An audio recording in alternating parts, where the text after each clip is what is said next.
Assalamualaikum warahmatullahi wabarakatuh.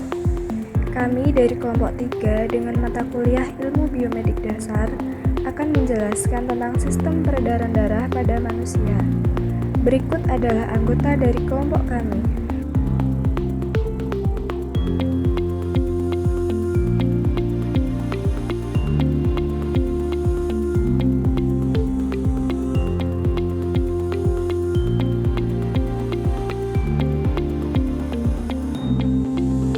Sel darah.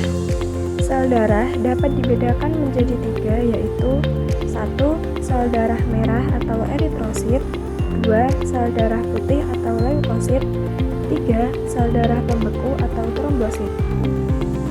Yang pertama yaitu sel darah merah atau eritrosit.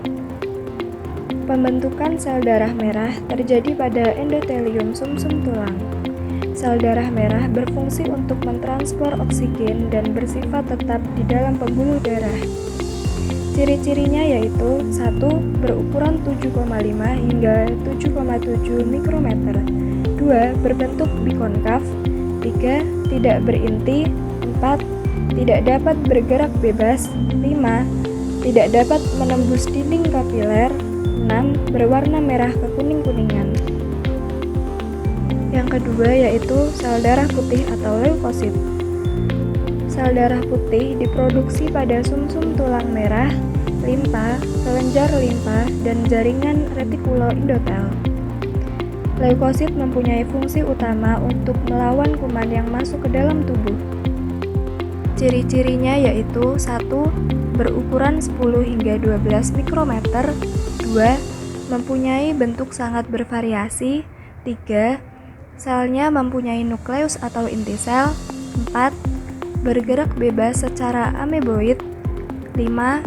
Menembus dinding kapiler yang disebut diapedesis.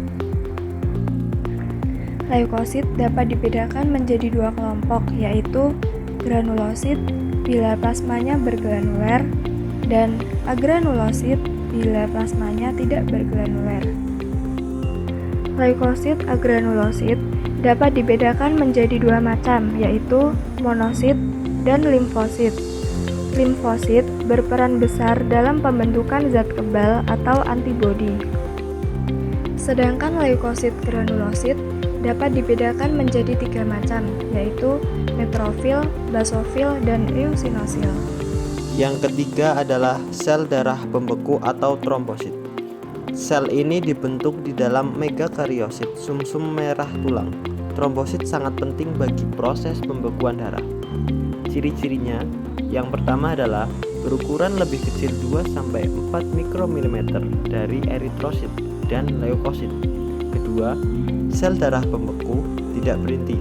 Ketiga, bentuknya tidak teratur bila tersentuh benda yang permukaannya kasar dan mudah pecah. Fungsi darah. Fungsi darah yang pertama adalah mengangkut oksigen dan karbon dioksida dari alat pernapasan ke jaringan-jaringan ke seluruh tubuh. Kedua, mengangkut sari-sari makanan ke seluruh tubuh. Ketiga, mengangkut sisa-sisa metabolisme ke alat ekskresi. Dan yang keempat, mengedarkan hormon dari kelenjar hormon ke tempat yang membutuhkan. Alat peredaran darah. Alat peredaran darah dibagi menjadi 3 macam pembuluh darah, yaitu pembuluh nadi arteri, pembuluh balik vena, pembuluh kapiler. Yang pertama adalah pembuluh nadi atau arteri, merupakan pembuluh yang mengangkut darah dari jantung ke seluruh tubuh. Pembuluh ini dibedakan menjadi aorta, arteri, dan arteriol. Aorta adalah pembuluh darah yang langsung berhubungan dengan jantung. Arteri adalah cabang dari aorta, sedangkan arteriol adalah pembuluh nadi yang berhubungan dengan pembuluh kapiler. Yang kedua adalah pembuluh balik atau vena, merupakan pembuluh yang mengangkut darah dari seluruh tubuh. Pembuluh balik atau vena merupakan pembuluh yang mengangkut darah dari seluruh organ tubuh menuju ke jantung.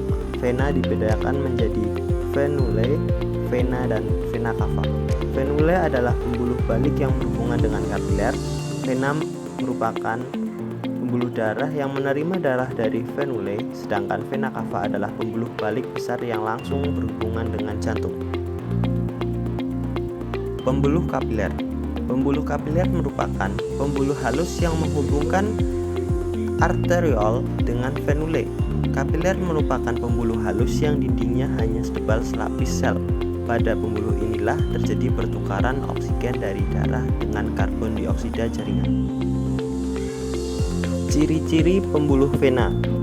Ciri-ciri pembuluh vena yang pertama adalah dinding lebih tipis, yang kedua dinding elastis dan berdiameter 1 mm sampai 1,5 cm, yang ketiga terletak dekat dengan permukaan tubuh dan tampak kebiru-biruan, yang keempat mengandung banyak karbon dioksida. Ciri-ciri pembuluh kapiler yang pertama adalah memiliki struktur dinding yang sangat tipis dengan ketebalan sekitar 0,5 mikrometer karena tersusun dari suatu lapis sel endotel tipis. Sel ini sifatnya permeabel, berguna dalam melaksanakan fungsi dari pembuluh kapiler. Yang kedua adalah pembuluh kapiler memiliki diameter internal kapiler 5-10 mikrometer. Yang ketiga, pembuluh kali cabang pembuluh arteri. Arteriol ini akan bercabang hingga 2-5 kali sebelum membentuk kapiler. Itulah mengapa struktur pembuluh ini sangat tipis.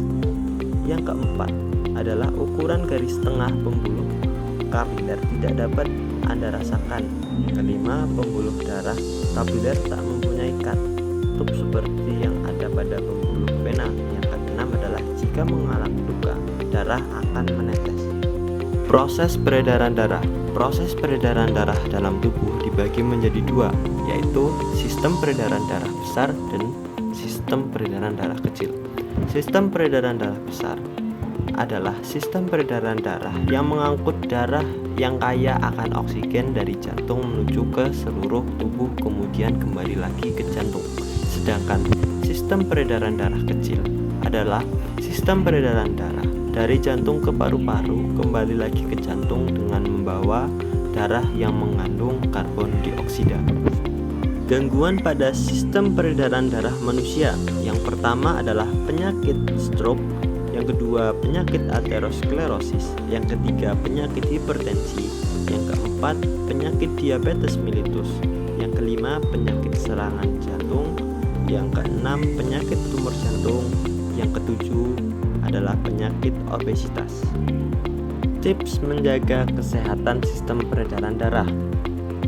Beberapa tips untuk menjaga kesehatan sistem peredaran darah adalah yang pertama, mempertahankan berat badan dengan ideal dan olahraga minimal 30 menit sehari.